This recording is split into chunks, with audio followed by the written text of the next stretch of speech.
Surgery తర్వాత అంటే రిహాబిలిటేటివ్ exercises గురించి ఇప్పుడు నేర్చుకుందాం. పోస్ట్ సర్జికల్ అంటే సర్జరీ చేసిన తర్వాత మనం చేయగలిగిన ఎక్సర్సైజెస్. ఇప్పుడు మనం రిహాబిలిటేటివ్ ఫేజ్లో ఉండే ఎక్సర్సైజ్ చూద్దాం. దీన్నే స్ట్రెంథనింగ్ ఎక్సర్సైజెస్ అంటారు. మీరు ఒక బరువుని యాంకిల్ వెయిట్ని యాంకిల్ చుట్టూతో పెట్టి ఫుట్ని పైకనండి అని థై మజిల్ని టైటన్ చేసి లెగ్ని పైకి లిఫ్ట్ చేయండి. ఇలాగా ఒక 3 seconds హోల్డ్ చేయండి. 1 2 3 అలాగా కిందకి దించేయండి.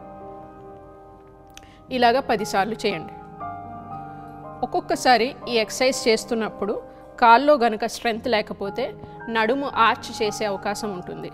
అలా మీకు నడుము ఆర్చ్ అవుతుంది అని అనిపించినప్పుడు పక్క కాల్ని స్లైడ్ చేసి బెండ్ చేయండి. ఇలా బెండ్ చేసి ఉంచినప్పుడు మీకు నడుము చక్కగా ఫ్లాటన్ అవుతుంది. ఇలా ఫ్లాటన్ అవడం వల్ల మీకు నీ పెయిన్ వచ్చే ఛాన్సెస్, హిప్ పెయిన్ వచ్చే ఛాన్సెస్, బ్యాక్ పెయిన్, ఆర్చింగ్ తగ్గించవచ్చు.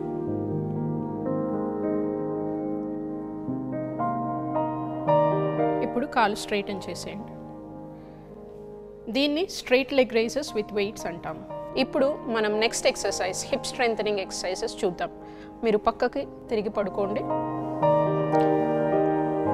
మీరు కాల్ని స్ట్రైట్గా ఉంచి పైన కాల్ని స్ట్రైటన్ చేయండి. ఇలా చేసి ట్రంక్ని ముందుకి రొటేట్ చేసి కాల్ని పైకి లేపండి. ఇలా 3 seconds ఉంచి వెంటనే కాల్ని కిందకి దించేయండి. ఈ ఎక్సర్సైజ్ని కూడా 10 times చేయండి.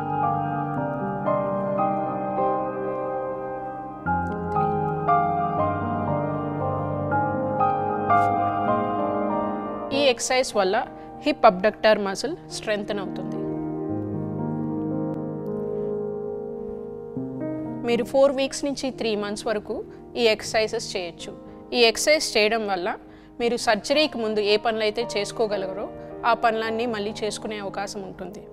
ఎందుకంటే మీ కండరాల్ని మీరు ఇంతకుముందు ఉండే స్ట్రెంగ్త్కి తీసుకొచ్చేస్తున్నారు కాబట్టి.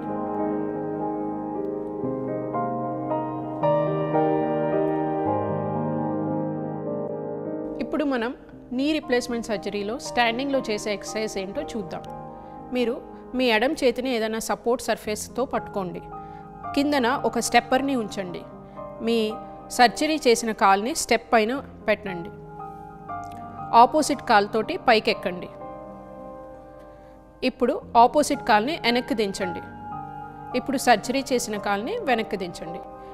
ఇదే ఎక్సర్సైజ్ 10 సార్లు చేయండి. దీనివల్ల మోకాలు బెండ్ అవ్వడం మీరు చూస్తూ ఉంటారు. ఇలా వెయిట్ బేరింగ్ ఎక్సర్సైజెస్ అంటారు. దీనివల్ల నీ స్ట్రెంగ్త్ బాగా ఇంప్రూవ్ అవుతుంది.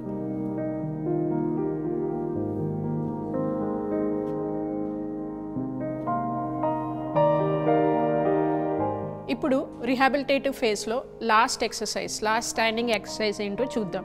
మీరు కిచెన్ కౌంటర్ సహాయంతో రైట్ ఫుట్ను పైకి ఎక్కండి.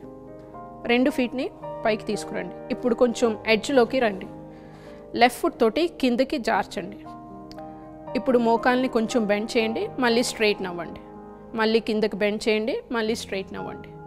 మళ్ళీ కిందకి బెండ్ చేయండి, స్ట్రైట్న్ అవ్వండి. ఇలా 10 సార్లు చేయండి. ఇలా చేయడం వల్ల మీ నీ కంట్రోల్ బాగా ఇంప్రూవ్ అవుతుంది. ఇలా 10 సార్లు చేశాక రెస్ట్ తీసుకోండి. రిలాక్స్ అవ్వండి. ఇప్పుడు వెనక్కి స్టెప్ చేయండి. దీనితో మనం రిహాబిలిటేటివ్ ఫేజ్లో చూసే అన్ని ఎక్సర్సైజ్ అయిపోయాయి. ఇలా నీ రిహాబిలిటేటివ్ ఫేజ్లో చేసే ఎక్సర్సైజ్ అన్నీ మనం టైమ్లీ చేయడం వల్ల మీరు అప్రోప్రియేట్గా రికవర్ అవుతారు. ఏ కాంప్లికేషన్ లేకుండా, ఎడిషన్స్ లేకుండా complete range and previous level of ఫంక్షన్కి మీరు రిటర్న్ అవ్వగలరు.